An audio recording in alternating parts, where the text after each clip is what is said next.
Blackout's not a maybe, it's math. America's power grid fails every 4 minutes. According to DOE data, cyber attacks on utilities are up 620% since 2020. Over 70% of U.S. transformers are older than 25 years, and 60 Minutes just confirmed the grid can be taken down by 9 substations in the right places. One EMP, one coordinated attack, one overloaded circuit, and it's lights out. Not for hours, for weeks. No fridge, no gas, no heat, no help. And when that happens, you've got one question. What's keeping you warm? I tested 11 real heat sources during an actual blackout simulation. Some worked. One almost burned my house down. And a few, they changed everything I thought I knew about surviving in the cold, in the dark, and alone. Let's break them down, from worst to weaponized. Number 11. Terracotta pot heaters, the internet's most dangerous lie. I'll admit I fell for the hype too. The DIY terracotta pot heater, a clay pot over a few candles, supposedly turning your living room into a toasty bunker. Social media swears by it. But the minute I tested one during a simulated blackout, I realized this viral trick isn't just ineffective. It's an accident waiting to happen. Here's the brutal truth. Terracotta is porous, not heat-sealed. That means it absorbs moisture, and when you heat it unevenly, it cracks, sometimes violently. During my test, the inner pot split after 42 minutes, dropping directly onto an active candle and igniting a flash flame that scorched my tabletop and filled the air with smoke. According to a 2023 report from the National Fire Protection Association, over 9,300 house fires annually are caused by alternative heating devices, and pot heaters are now flagged in multiple safety bulletins. Even when they don't explode, their actual thermal output is laughable. I rigged a heat sensor 12 inches away and barely got a 3-degree increase in ambient temperature after an hour. Compare that to a single tealight inside a reflective chamber, 5-degree increase in 20 minutes. And the myth about clay radiating heat for hours? Total fiction. Once the candles die, the pot cools in under 15 minutes. Worse yet, CO2 levels in the room doubled in 90 minutes due to poor ventilation. You want danger dressed up as Pinterest survival chic? This is it. Skip the pot heater. It's not a heater, it's a hazard. And in a real blackout, fire is not your friend unless it's controlled, contained, and calculated. This one nearly burned my house down.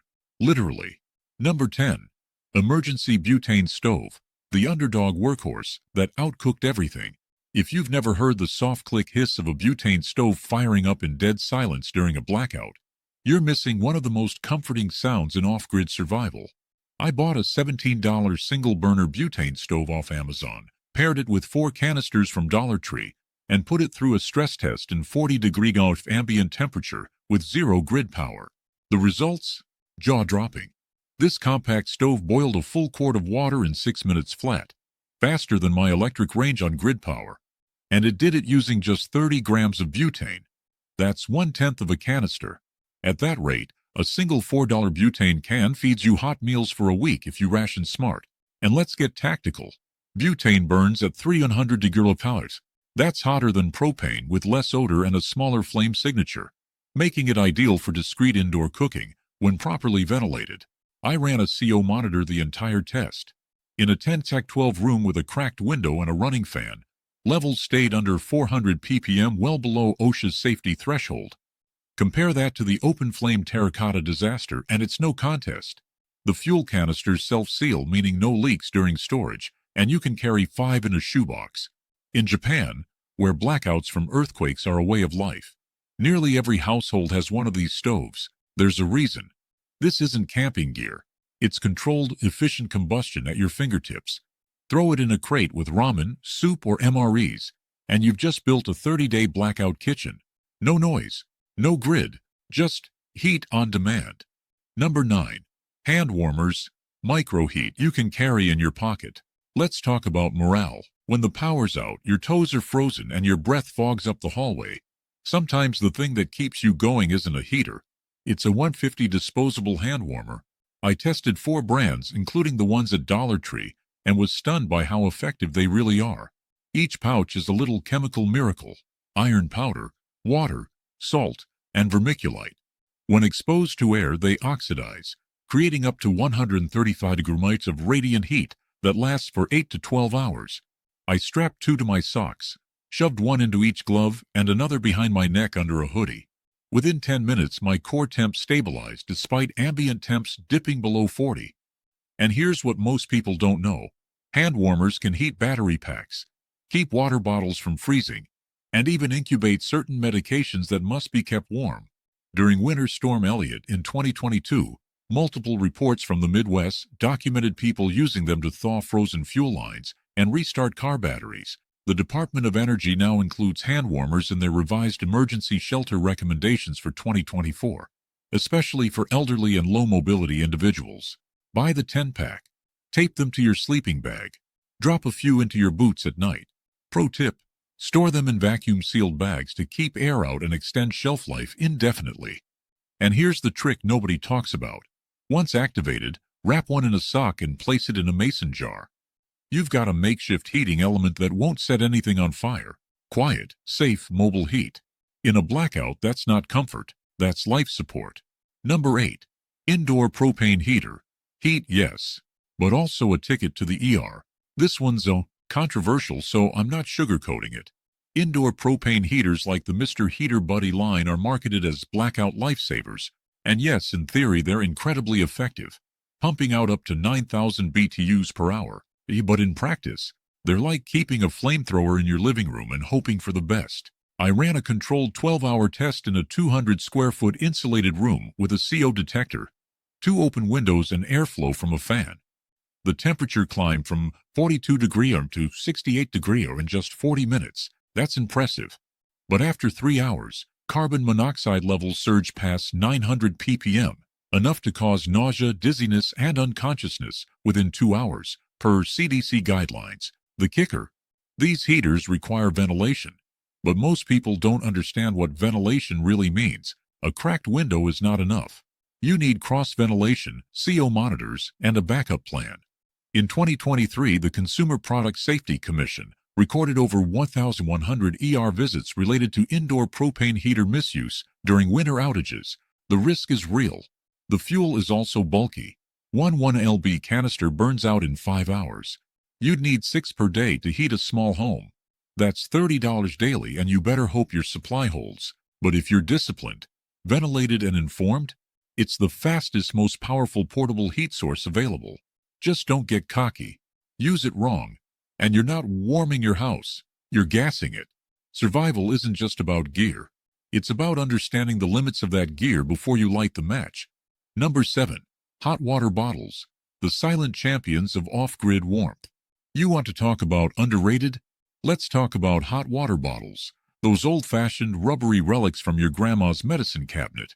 During my 5-day blackout simulation, nothing provided more sustained, safe, mobile warmth for less fuel than a rubber hot water bottle. I boiled 2 quarts of water using a butane stove and poured it into a sealed bottle wrapped in cloth.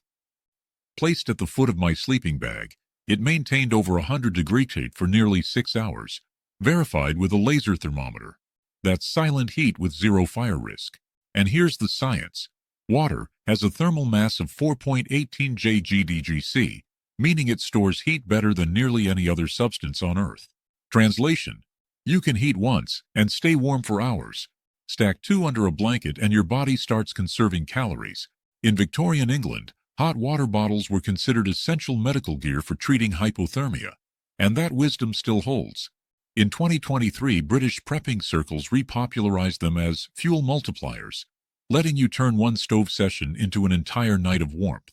And in places like Ukraine during rolling blackouts, people used hot water bottles to warm infants and prevent hypothermic shock. They weigh less than a pound, take up zero storage space, and last for decades with proper care. Want a survival hack? Wrap one in aluminum foil and then a towel. You just added an extra 2 hours of heat retention.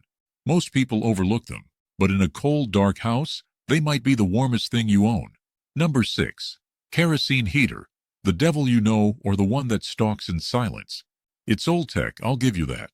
Kerosene heaters have been warming homes since before World War I, but the question is, should they be part of a modern blackout survival plan? I tested a wick-based 10,000 BTU kerosene unit in my garage under strict safety protocols. It worked. Within 20 minutes, The space went from a brisk 40 degrees to a toasty 67 degrees. No electricity, no batteries, just liquid fuel. But here's the thing that doesn't make it onto the survival forums. Kerosene emits nitrogen dioxide and sulfur dioxide, two respiratory irritants flagged by the EPA. After 2 hours of continuous burn, my air quality monitor spiked well past the World Health Organization's indoor exposure limits, and this wasn't some janky thrift store model. I'm talking top-of-the-line Japanese import. The heat was glorious. The smell, like scorched plastic and aviation fuel, had a baby. If you've got asthma, it's a non-starter. Add in the fire risk, which the National Fire Protection Association blames for over 2,500 home fires a year, and kerosene becomes a double-edged sword. But if you must use it, here's how to stack the odds in your favor. Only burn 1K grade fuel, store it in an approved yellow container, not red, that's for gas, and keep the wick trimmed low to reduce emissions. Pro tip: vent high and low. Hot air rises, but kerosene vapors are heavy and sink. You need vertical airflow. Done right, it's a powerful grid-independent heat source that rivals propane. Done wrong, it's a chemical lung punch that could turn your blackout into an ER trip. Know what you're lighting, or don't light it at all. Number 5. Candle-powered clay pot cooker. Yes, it actually works, if you know the trick. Forget the viral garbage about turning a flower pot into a space heater. That's trash science, but if you flip the problem and think like a fuel miser, you can actually cook with candles, safely and effectively, using a clay pot cooker rig I built during my blackout test. Here's how it works. I took a Dollar Tree clay pot, flipped it upside down over a steel grate, and placed 4 tealight candles in a mirrored bread pan underneath. The goal wasn't room heat. It was thermal cooking, using reflected candle heat to simmer small meals. The test: a half can of baked beans in a ceramic ramekin covered in foil, placed inside the inverted pot. In 32 minutes, the beans were bubbling. That's 900 Joule of candle flame, harnessed and trapped in a controlled chamber. It's not fast, but in survival, fast doesn't matter. Reliable does. According to tests run by UK preppers during 2023's grid rationing drills, similar setups were able to cook eggs, oats, rice, and even warm water for tea using under 0.5 of candle fuel per session. You're not frying steaks, but you are staying alive. Warm food, high morale. Safety tip: always elevate the pot to avoid direct contact with the flame.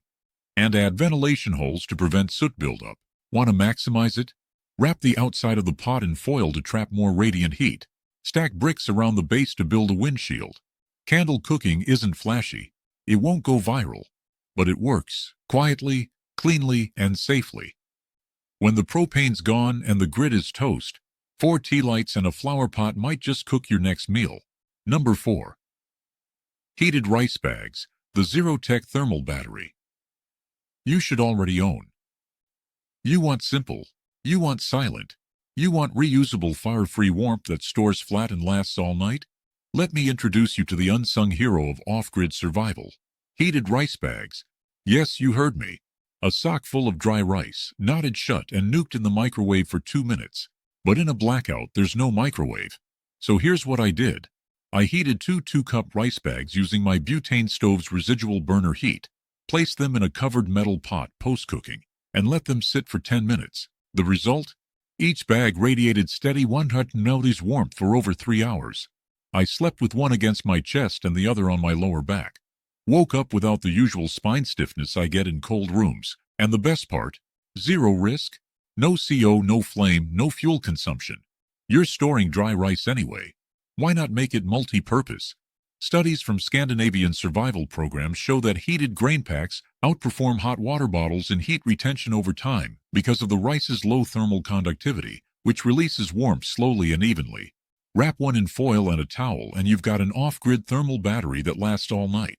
You can reuse them hundreds of times, and if they ever get damp or smelly, dump the rice, refill, repeat.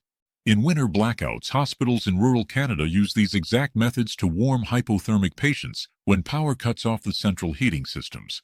1 pound of rice, 1 old sock, 1 metal pot, and suddenly, you're sleeping warm, without risking a single spark.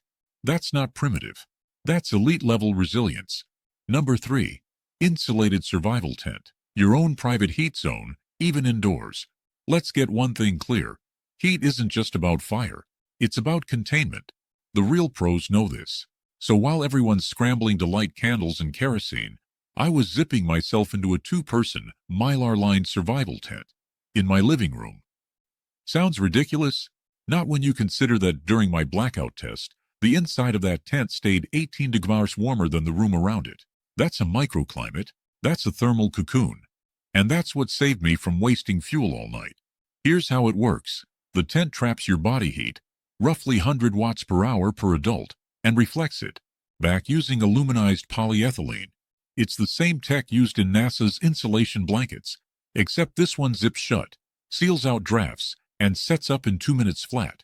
The best part? It needs zero fuel, zero power, and zero maintenance. In Ukraine's 2023 energy crisis, aid groups distributed over 50,000 of these tents to families without heat. Why? Because just breathing inside one for an hour raises the temp. That's passive warmth. I tested mine with a thermal cam and watched the walls glow like a toaster. Want to take it next level? Line the floor with foam mats, throw in a hot water bottle or rice bag, and you've created an off-grid sleep bunker that runs on nothing but human heat. You want efficiency? This is it. Most people heat the house. Smart people heat the human. And the smartest, they build a thermal dome that traps every watt like it's gold. In a grid-down world, this tent isn't camping gear. It's climate control you can fold under a bed. Number 2. DIY candle heater with ceramic bricks. The real deal now. We're talking firepower with brains. This one's not just clever. It's weaponized thermodynamics. Forget flower pots and YouTube myths. The most effective candle heater I built used reclaimed ceramic bricks, 4 tealights, and a repurposed metal bread tin. And it outperformed every commercial emergency heater I tested. Here's what I did. Stack 2 dense bricks with a 1-inch gap. Place the tealights in the center, then cover the top with a 3rd brick as a radiant cap. After 15 minutes, the bricks were reading over 300 degrees on thermal cam. But here's the trick most people miss. Thermal mass up plus air control. Bricks don't just heat up. They store and radiate warmth long after the flame dies. Once extinguished, that setup continued warming the air for 2 more hours without a single BTU of fuel. The metal tray helped focus and retain heat. I placed the entire unit inside a small reflective box, lined it with foil, and guess what? My 9x9 bedroom went from 47 degrees to 61 degrees in 45 minutes, with 4 candles. Real data, real conditions. Why bricks and not just clay? Ceramic brick has higher thermal density than terracotta, meaning it stores more energy per gram. That's physics you can feel. And the best part? You can build this for under $10 using leftover construction scraps. Just make sure your candles burn clean and keep it off flammable surfaces. Add a CO detector and you're golden. You're not just surviving anymore. You're engineering heat. When the grid fails, this setup doesn't whisper survival. It roars it. Efficient, modular, silent. It's not a hack. It's a solution built from fire and stone. Number 1. Body heat plus. Strategic layering. The one heat source you already own and underestimate. You might think this is a cop-out, but I saved it for number 1 because after testing every heater, every flame, every trick in the book, nothing, not propane, not kerosene, not bricks or stoves, competed with the raw output of the human body when used right. This isn't speculation. It's hard numbers. Your body gives off between 300 and 3,400 BTUs per hour through a mix of radiation, convection, and evaporation. Multiply that by 2 people in a confined space, and you've got the thermal equivalent of a small space heater, without consuming a single ounce of fuel. The key is layering. Not just more clothes, but correct layering. I wore a moisture-wicking synthetic base layer, a wool mid-layer, a down vest, and a windproof outer shell.